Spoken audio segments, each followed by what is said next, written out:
मैं अपनी बात प्रारंभ करूं, उससे पहले मैं नीम करोली बाबा को प्रणाम करता हूं। उन्होंने कहा था कि अगर आप अपनी मृत्यु के समय एक आम की इच्छा करेंगे तो आप एक कीड़े के रूप में जन्म लेंगे, और अगर आप अगली श्वास की भी इच्छा रखेंगे तो आप दोबारा जन्म लेंगे। नीम करोली बाबा, जिनका नाम सुनते ही भक्तों के मन में श्रद्धा उमड़ जाती है, जिन्हें हनुमान जी का परम भक्त माना जाता है, और आज भी उनकी सिखाई बातों पर हम सब चल रहे हैं।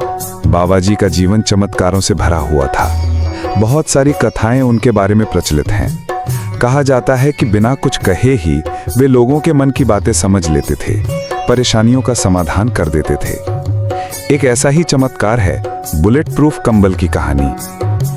एक दिन फतेहगढ़ में रहने वाले एक बुजुर्ग दंपति के घर बाबा जी पधारे। उन्होंने कहा, आज मैं यहीं रात्रि विश्राम करूंगा। बुजुर्ग दंपति गरीब थे।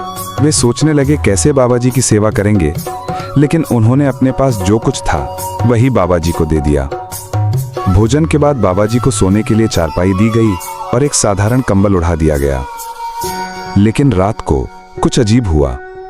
बाबा जी उस कंबल को मजबूती से पकड़े रहे, जैसे कोई अदृश्य शक्ति से लड़ रहे हों। सुबह बाबा जी ने वह कंबल बुजुर्ग दंपति को दे दिया और कहा कि इसे गंगा में प्रवाहित कर दो, लेकिन खोलकर मत देखना, वरना मुसीबत में पड़ जाओगे। आपका बेटा 1 महीने पे वापस आ जाएगा।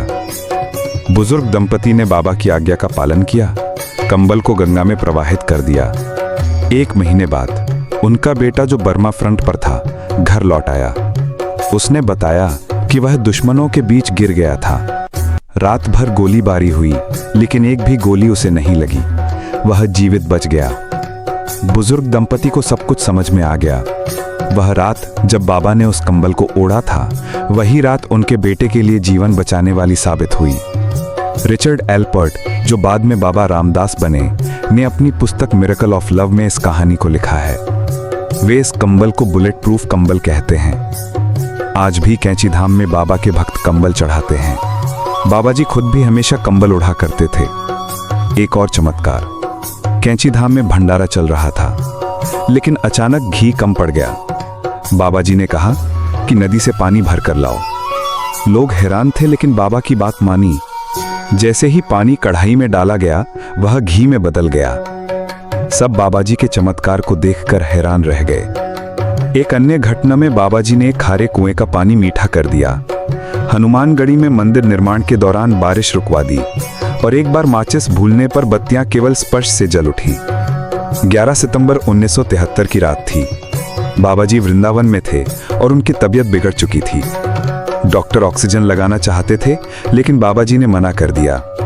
उन्होंने भक्तों से कहा कि अब मेरे जाने का समय आ गया है। रात्रि में 1:15 बजे उन्होंने अपना शरीर त्याग दिया।